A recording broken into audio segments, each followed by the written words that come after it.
ராத்திரி நேரம். காதலிய பார்க்கலாம் அப்படின்னு சொல்லி காதலன் திருட்டுத்தனமா காதலியினுடைய அறைக்குள்ளேயே போயிடுறான். பகல் முழுக்க சண்டை போல சமாதானப்படுத்தலாம் அப்படின்னு சொல்லி போயிருக்கான். அங்க போய் பார்த்தா காதலிய காணோம். சரி, கொஞ்ச நேரம் வெயிட் பண்ணலான்ட்டு உட்காரான். அப்பன்னு பார்த்து திடீர்னு ஒரு சத்தம், அடே மடையா அப்படின்னு சொல்லி. இவன் பயந்துட்டான். சுத்தி முத்தி பார்த்தா ஆளையே காணோம். எங்க இருந்து சத்தம் வருதுன்ட்டு யோசிச்சுட்டே சுத்தி பார்க்க. அப்ப அவனுடைய மேஜையில உத்து பார்த்தா அங்க ஒரு நாட்குறிப்பு இருக்கு. அதனுடைய பக்கங்கள் இப்படியும் அப்படியுமா திரும்பிக்கிட்டு இருக்கு. அப்ப கிட்ட போய் உத்து பார்த்தானா, உன்னைத்தான் அப்படின்னுச்சான். இவன் பயந்துட்டான். என்னையா அப்படின்ட்டு குழம்பு போய் கேட்டான். உன்னைத்தான் மடையா, அவள் உன்னை காதலிக்கும் அழகை கண்டு நானே மையல் கொண்டேன். இன்னொரு முறை என்னை உப்பில் குளிக்க வைத்தாய் அப்படின்ட்டு கோபமா சொல்லிச்சான். இவனுக்கு ஒண்ணுமே புரியல.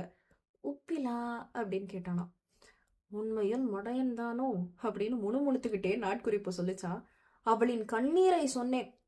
இன்னொரு முறை அவளின் கண்ணீருக்கு காரணமானாயோ, நானே உன்னை கசக்கி எறிவேன் அப்படின்னு சொல்லிட்டு பட்டுன்னு மூடிக்கிச்சான்.